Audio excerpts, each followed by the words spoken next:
الشیطان الرجیم بسم اللہ الرحمن الرحیم۔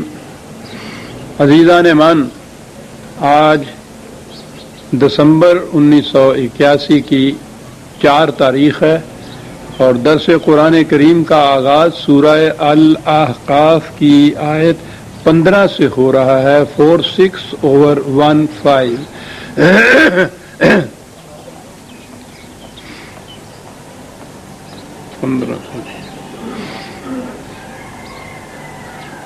سابقہ آیات میں یہ بتایا جا رہا تھا کہ مومن کا مقام کیا ہے، ان کی خصوصیات کیا ہیں۔ مقام تو یہ ہے کہ ان الذین قالوا ربنا اللہ ثم استقاموا،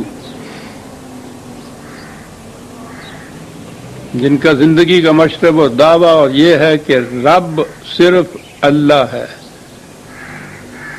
رزق کسی انسان کے ہاتھ سے نہیں مل سکتا، اور پھر اس پر جم کر کھڑے ہو گئے اپنے اس دعویٰ پر، تو ان پر ملائکہ کا نزول ہوتا ہے اور ان کو خوف اور حزن نہیں رہتا۔ یہ مقام ہے۔ پہلی چیز، قرآن کریم حیوانی زندگی اور انسانی زندگی میں فرق کرتا ہے، اور پھر انسانی زندگی میں مختلف مراتب کا ذکر کرتا ہے۔ مومن کا درجہ سب سے بلند ہوتا ہے اس میں، لیکن پہلا فرق جو ہے حیوانی زندگی میں اور انسانی زندگی میں، اگلی آیت میں اس کے ایک گوشے کی طرف اشارہ کیا گیا ہے۔ حیوانات کی زندگی میں بچہ پیدا ہوتا ہے تو ایک جبلی تقاضا ہوتا ہے، انسٹنکٹ کا ارج ہوتی ہے، جس کی روح سے وہ بچے کی ماں بچے کی پرورش کرتی ہے۔ بعض جنسوں میں ماں اور باپ دونوں ہوتے ہیں، یہ چڑیا وغیرہ پرندوں میں، اور مویشیوں میں عام طور پہ ہم دیکھتے ہیں کہ ماں ہی بچے کی پرورش کرتی ہے۔ وہ بچے کی پرورش، جب وہ بچہ اپنی پرورش آپ کرنے کے قابل ہو جاتا ہے، بچے اور ماں کا تعلق منقطع ہو جاتا ہے، اس کے بعد وہ بچہ پہچانتا ہی نہیں ہے کہ یہ میری ماں تھی اور یہ میرا باپ تھا۔ انسانی زندگی میں بھی بچے کی پیدائش ہوتی ہے تو ماں باپ اس کی پرورش کرتے ہیں۔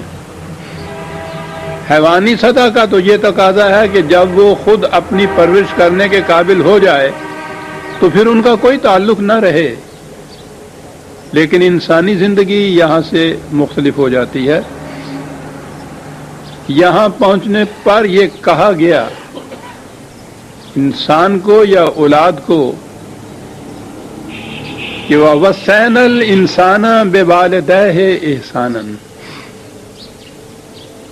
انسان سے ہم نے یہ کہا ہے کہ وہ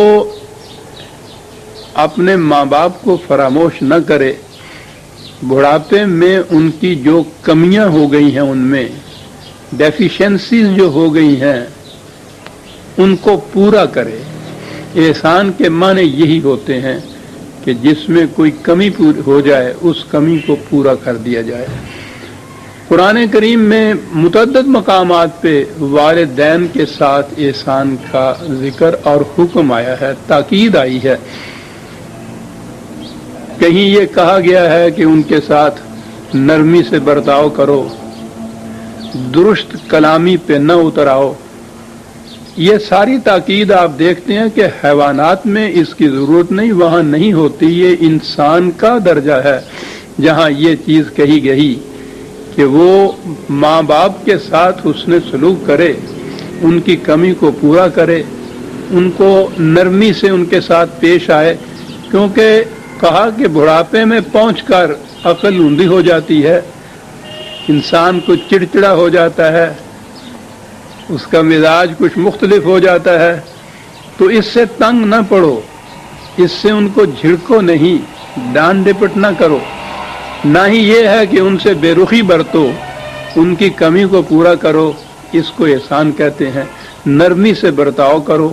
تو گویا یہ مقام انسانیت ہے، وسین الانسان یہاں ہے. یعنی یہ صرف مومنین کے لیے ہی حکم نہیں ہے، بلکہ کہا کہ انسانیت کا تقاضا یہ ہے کہ وہ حیوانی سطح پہ نہ اترے، کہ ماں باپ اس کی پرورش تو کرتے رہیں، اور جب ماں باپ خود اس مقام پہ پہنچے کہ ان کی پرورش کی ضرورت ہو تو یہ ان کی طرف سے رخ موڑ لے، منہ موڑ لے.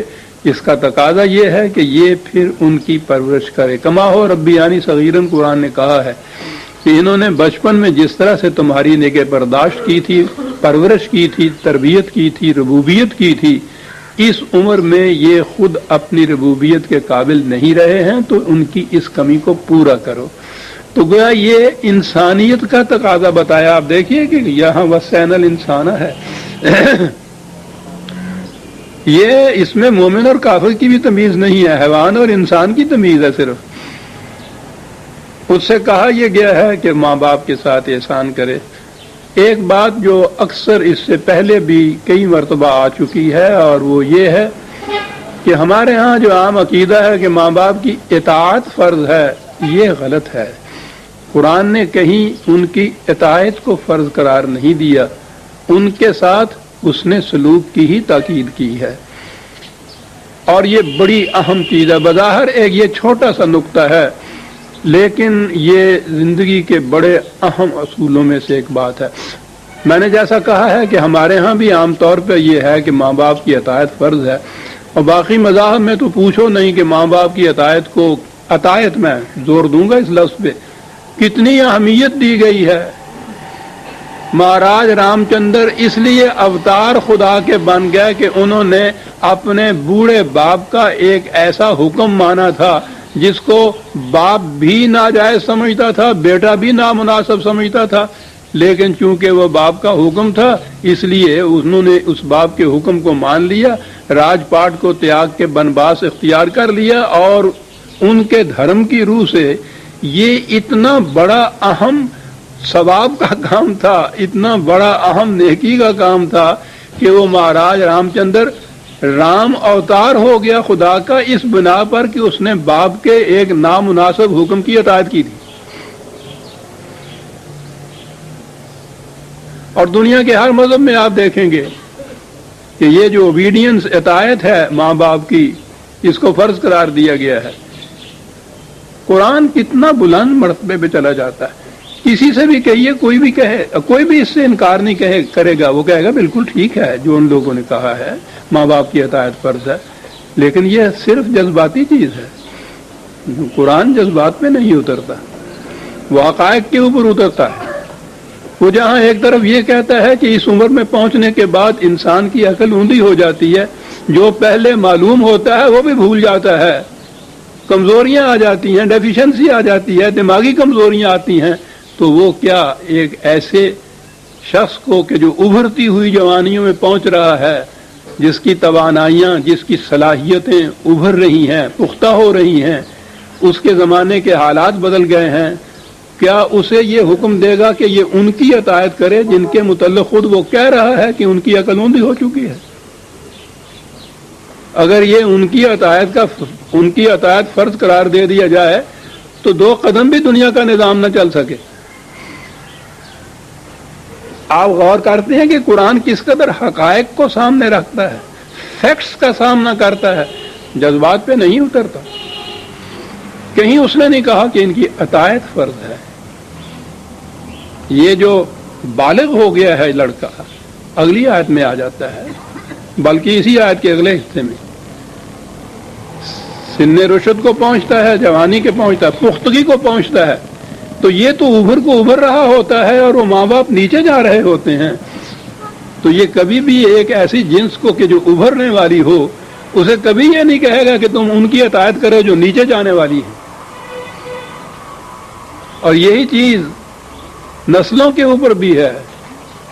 آنے والی نسل اپنے دور کی جو ہے وہ اس کو کبھی یہ نہیں کہتا کہ تم جو چلی گئی ہے نسل جن کو اسلاف کہتے ہیں ان کی اطاعت اور ان کی پیروی کیا کرو. کہتا اپنے حالات آپ خود سامنے رکھو، عقل و فکر سے کام لو. قرآن نے گائیڈینس کے لیے رہنمائی تمہیں دے دی ہے، اس رہنمائی میں اپنے قدموں سے آپ چلو، اپنی آنکھوں سے آپ دیکھو. تو یہ چیز جو ہے، یعنی قرآن کے تو ایک چھوٹے چھوٹے احکام بھی جو ہیں وہ انفرادیت پیدا کر دیتے ہیں، منفرد بنا دیتے ہیں اس کی تعلیم کو باقی دوسرے مذاہب کی تعلیم سے. یہ فیکٹس کو سامنے رکھتا ہے. اس نے کہیں نہیں کہا کہ ماں باپ کی اطاعت فرض ہے. دوسری طرف اس نے یہ بھی نہیں چھوڑا کہ یہ حیوانات کی طرح کیفیت ہے کہ وہ تو تمہاری پرورش کریں اور جب پرورش پا چکو اپنے پاؤں پہ کھڑے ہونے کے قابل ہو جاؤ تو پھر ماں باپ کی طرف سے آنکھیں بند کر لو. یہ بھی نہیں. غور فرمایا آپ نے کس قدر حقائق کو سامنے رکھتا ہے قرآن. حیوانات سے اس کو منفرد کیا کہ نہیں، ماں باپ ہیں، جب وہ اپنی پرورش کے آپ قابل نہ رہیں، بڑھاپے میں پہنچیں، کمزوریاں ان میں آ جائیں، ان کی کمزوریوں کو رفع کرو، نرمی سے ان کے ساتھ پیش آؤ، حسن سلوک سے ان کے ساتھ پیش آؤ. اور ادھر یہ بھی نہیں کہا ہے کہ ان کی اطاعت تم پر فرض ہے، اپنے فیصلے آپ کرو، تم بہتر پوزیشن میں ہو ان کے مقابلے میں اپنے فیصلے کرنے کے لیے. آپ ذرا ادھر ادھر نگاہ دوڑا کے دیکھیے کہ اس غلط مفروضے نے کہ ماں باپ کی اطاعت فرض ہے، یعنی جو کچھ وہ کہیں وہ کرنا خدا کے حکم کی روح سے فرض ہے، معاشرے میں کتنی تباہیاں پیدا کرتا ہے. تو ماں حکم دیتی ہے کہ ابھی طلاق دے دو، نکال دو اس بیوی کو، اس نے میرے حق میں گستاخی کی تھی. اطاعت فرض ہے.